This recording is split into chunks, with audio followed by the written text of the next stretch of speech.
Welcome back to the Bears Baseball Network. We have our BWL Championship Week preview. So excited to bring this one to you. The BWL has been 10 weeks of the most competitive indoor baseball league anywhere over this winter. And it's been crazy, such high-level baseball being played. Sometimes it feels like, KJ, we're in the middle of the summer because of how well these guys are playing. I mean, it really has not been an off-season for these players. It's been high-level baseball, pressure at bats all season long. And, before we even talk about the season, it's going to be a big deal, man. These guys, for example, Landon Nixon, he's got 50 at-bats already under his belt before the season even starts. KJ, going into the season, how big do you think that's going to be that these guys have 20, 30, 40 at-bats before the season even starts? Yeah, it's a really big deal. There's not many times you can get 50 at-bats against these competitive pitchers, especially for a guy like Landon and some of these guys who are younger playing against older talent. It's like you're not going to face many pitchers better than Mac Floyd or Lucas Velchek or Evan Osborne, So it's going to be really good for these younger guys, but I think for everyone, man, to get at-bats this early against this pitching right before the season starts is going to be really beneficial for them. Yeah, and it's one thing, a lot of teams will do live ABs over the winter in the cage, but that's different than these game situation, high-pressure situation at-bats that these guys are getting to see. It's been huge. And like you said, KJ, especially for these 12U guys against 13U pitchers, these 14U guys against 15U pitchers, and then the younger guys against the 18U pitchers, I mean, dude, these guys are going to be going into the season, and they're going to be already in midseason form at the plate, and that's going to be very exciting. But let's go ahead and talk about each of these seasons. The Pinstripes are going to host all 3 games in the championship. They definitely won the regular season series. And let's go ahead and start at 12-13U. In terms of record, the most competitive series of the 3. The Pinstripes go 6-3-1, and they're going to start the championship game with a 1-run lead. But this has really been a back-and-forth series. I mean, all of these games, except maybe 1 or 2 of them, have been very tight games all season long. The pitching, I think, especially late in the season, it felt like early with 12-13U where we've seen these high-scoring games like we expected, and then late in the season, I mean, we saw a 2-0 game. We saw a 2-1 game. Even last week, what was it, 5-3, 4-3, something like that? It was a low-scoring game. KJ, just give me your takeaways on how good the pitching has been, especially for this 12-13U league.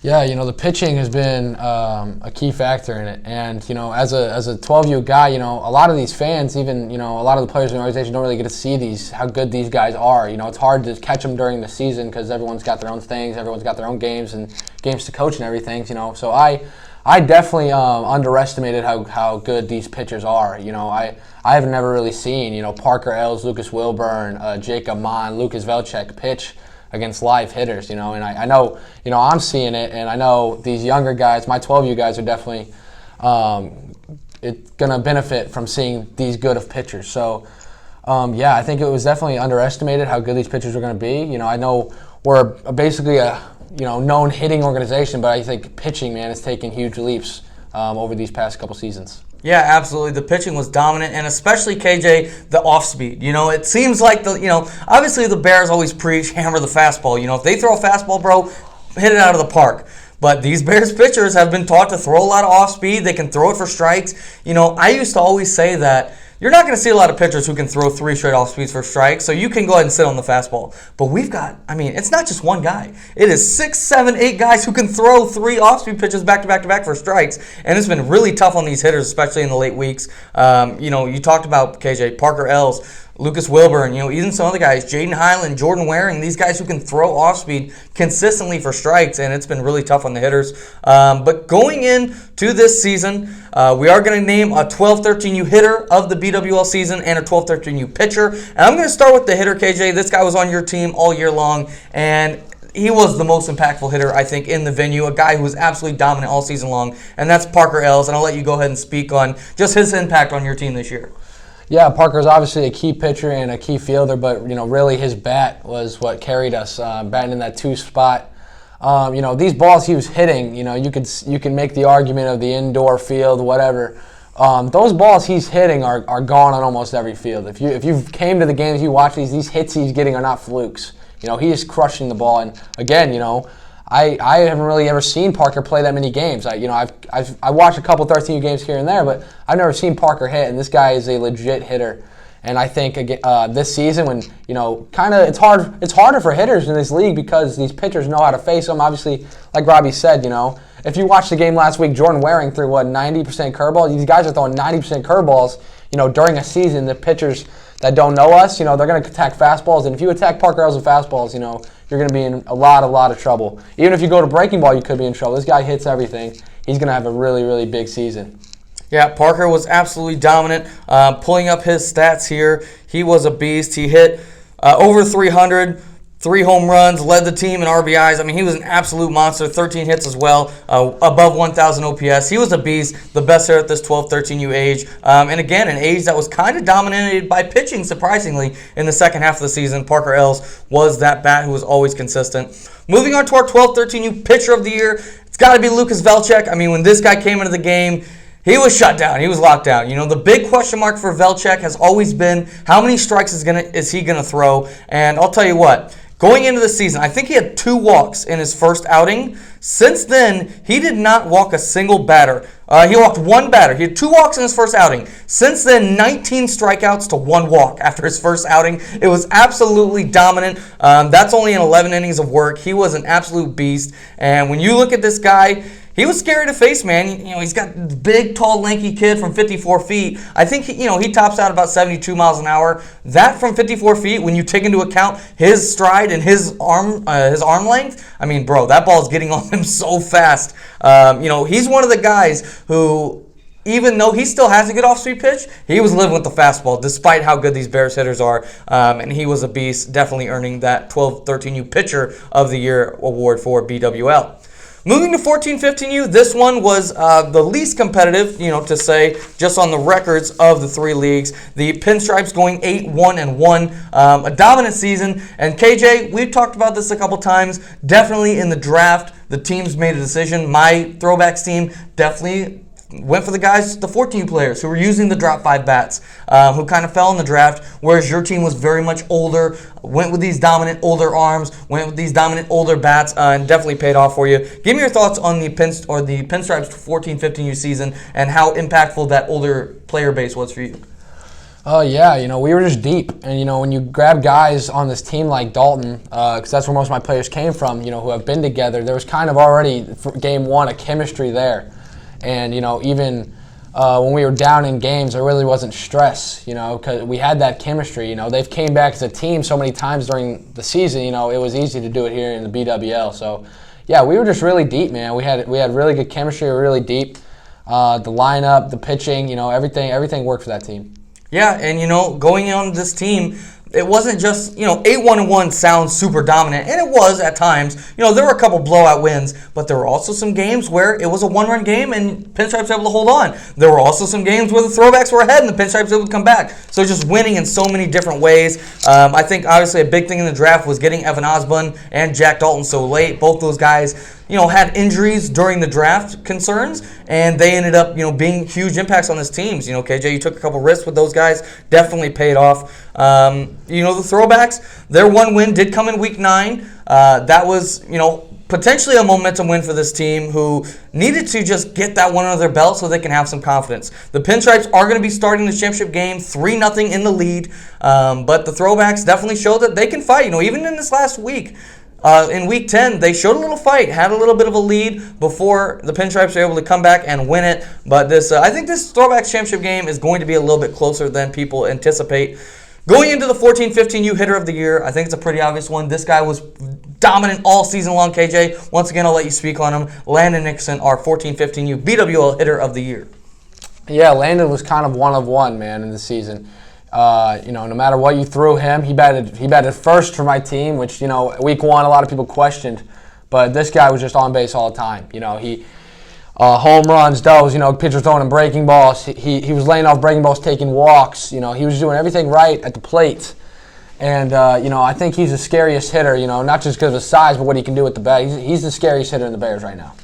Yeah, and Landon Nixon basically led the BWL in every counting stat. He was second in the league in batting average, second in OPS. This guy was a beast. And, taking into account for those stats, he also played 18U. So, you look at these stats and you say, okay, second in batting average, second in OPS. That's combined from 14-15U and 16-18U. So this guy was doing it, even playing way up in that 18U league. He was a beast, led the BWL in hits, doubles, home runs, RBIs. beast across the board, superstar player. And, one thing that we talk about, we talked about these pitchers throwing a lot of off-speed. Landon Nixon can hit off-speed too. Even this last week, he hit a home run off an off-speed pitch. This guy's very tough to pitch to. And if you pitch around him, you got big boppers like Vince Dalton, ties as away to Jack Dalton behind him. So it was really tough to pitch against this guy.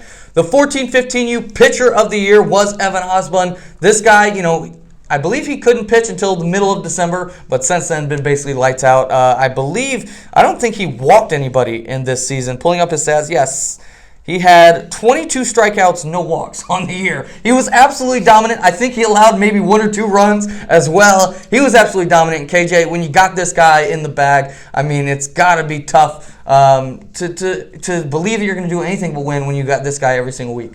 Yeah, during the draft, kind of took a risk on him, not knowing if he was even going to pitch at all this year. He came back a little earlier than expected even.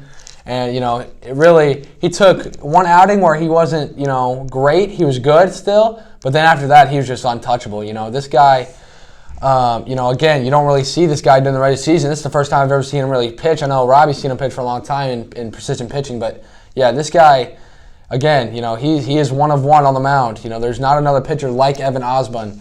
And, if you've seen him pitch, man, it's just like he knows he's the best too. He's cocky up there and he backs it up every outing. Yeah, I've said for a long time, I think he's got the best curveball in the entire Bears organization. And has an argument to be made. He's got the best fastball in the entire Bears organization. He's an absolutely dominant pitcher. Going back to the regular season in the summer, he had a month-long stretch where he had a 0 ERA. He won September Cy Young on the BBN with a 0 ERA in a month. It was absolutely crazy. This guy's dominant. He carried his dominance from the season into BWL. And, spoiler alert, he was not our BWL Cy Young, and I think that's because he missed half the season. If he pitches a full season, I think he's definitely the Cy Young. He was untouchable when he was on the mound, and he's going to get a chance to start this championship game, and I think it's going to be really tough for the Throwbacks to overcome that 3-0 deficit. Moving on to 16-18U, again, a very competitive league. Once again, the Pinstripes end up 7-3, but it's a little bit deceptive because it was Throwbacks 3-1 over the first 4 weeks, and then 6 straight wins for the Pinstripes after that. KJ, gonna start with you again. The Pinstripes down 3-1 in the season series, and then able to rattle off 6 straight wins. How were you able to keep that momentum through the entire season? Yeah, I think we, after those losses, we kind of caught momentum. New guys stepped up. We had Brady Heck start the year. He was one of our top pitchers. When he went down, we kind of were in a spot where someone had to step up pitching, And, I think Ian, Adam Tobias, Sam Wortham all stepped up pitching. But, at the same time, a lot of guys started to step up hitting. I picked up Tides Azaweda. He was huge for me off the bench, even though he was one of the youngest guys in the league. Obviously, Mac Floyd was doing his thing. Ian Lancaster was a big-time hitter. Eddie really picked it up at the end of the year. So, the big dogs ate, at the end of the year. So that's what really helped us out. Yeah, and I think the big story for this team at 16-18U was in the draft, it was Pinstripes went very hitting heavy early, Throwbacks went very pitching heavy early. And the question was, who was going to be better, the late-round Throwback hitters or the late-round Pinstripe pitchers? And it was definitely the Pinstripe pitchers late in the draft. Andrew Smith was a very late-round pick. He's a 12th-round pick or 10th-round pick? He was a very late pick, ended up being a huge pitcher for that staff. Ian Lancaster, who was drafted definitely as a hitter, was a big pitcher for this team. And the Pinstripes definitely able to make it work to get to 7-3. They will have a 2-0 lead going into the championship. And a team that's definitely on a roll right now. 6 straight wins. It's going to be tough for the Throwbacks mentally to overcome that to be in this game. Let's go ahead and talk about our 16-18U hitter of the year. It is Mac Floyd. This guy led 18U hitters basically across the board. Led in hits, led in home runs, or second in home runs, my bad. Led in batting average, led in OPS. He was a beast. Mac obviously leading off for this team, set the table almost every single game, and another guy who's very tough to get out. Tell me how impactful Mac was for that Pinstripe squad. Yeah, you can say, man, it's kind of there's kind of a Bears bias towards Mac, but you just look at the stats, man. This guy dominates in almost everything we do, and the mantra of our team was get it to Mac. Get the lineup to Mac, get guys on base for Mac, even though he was hitting 1. We wanted to structure a lineup where it got to Mac. Do everything we can to get Mac up with bases loaded in the big spots. So Mac was the heart and soul of that team. Yeah, Mac, he led all 18U, all the 16 18U BWL hitters with 17 hits. Second place was 13. So, Ian Lancaster, who came second place in hits, he would have to go 4 for 4, and Mac would have to go 0 for 4 for Ian to even tie him in a game. That's how good Mac was, just more consistent than anybody else. 18U, I figured it was going to be a pitching league, and some weeks it definitely was. There were some low-scoring games in that affair, but never anybody was able to shut down Mac. Even when Elliott, Lucas Levy, and these guys were on the mound, Mac was still the toughest out in the BWL for 16-18U. And moving into our pitcher of the year, it's Mac Floyd as well. And, once again, I mentioned that hit stat.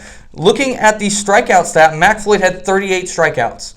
In second place, Elliott Myers, he had 32. So, again, 6 strikeouts ahead of everybody else. 38 strikeouts, 5 walks, and 19 innings. That's 2 Ks per inning. Mac was dominant on the mound. And he's another one of those guys who's fastball dominant and was still able to shut these guys down because his off-speed is good enough to set up his fastball.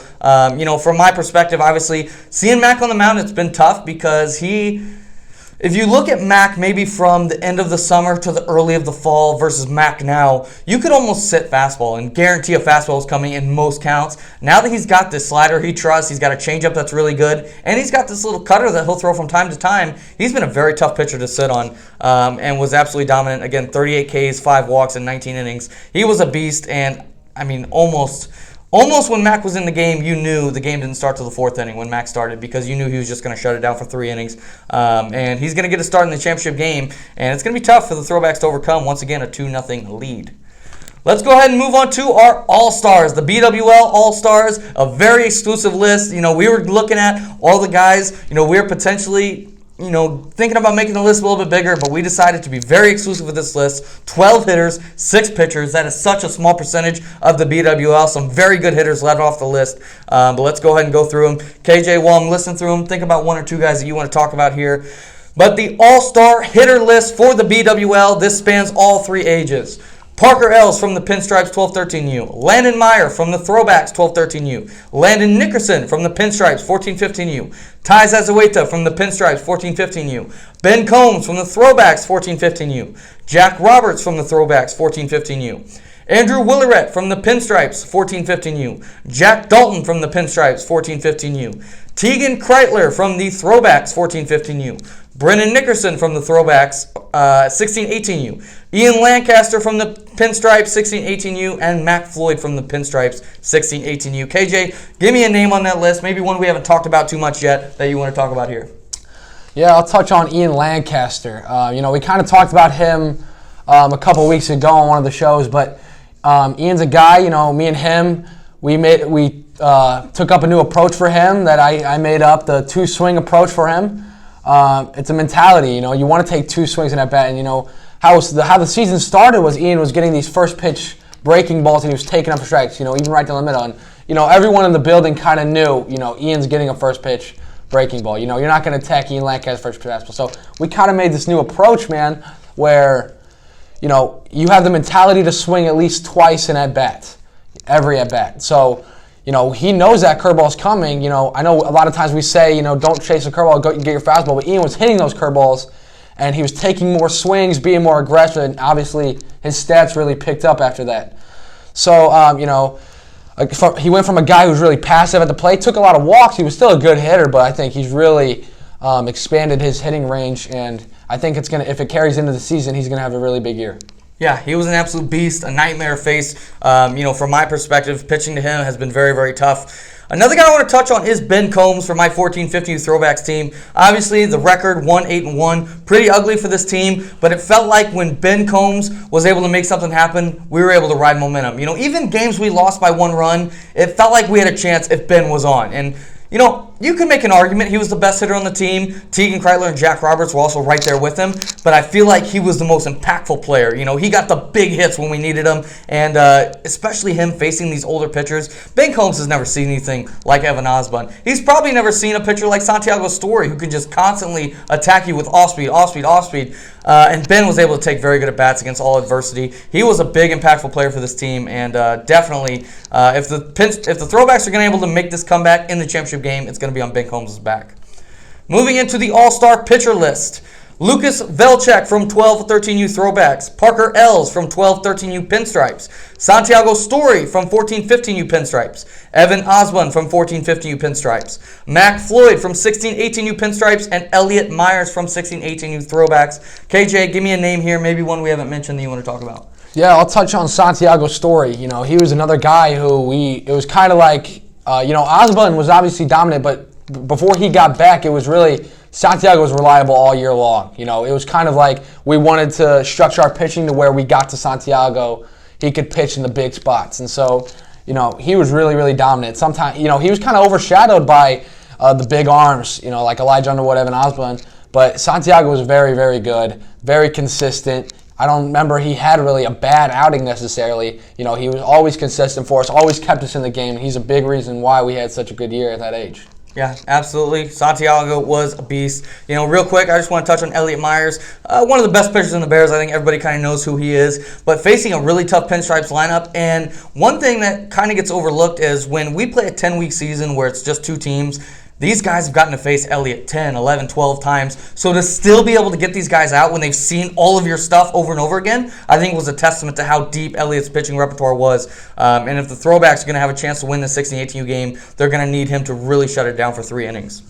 Real quick, just want to announce the pitching matchups for the championship games. Again, 3:30, we have the 12-13U championship game. The Pinstripes will be hosting, and we'll have a 1-0 lead. That game, Lucas Wilburn taking them out for the Pinstripes up against Lucas Velchek. A battle of the Lucases, a battle of these two competitive teams.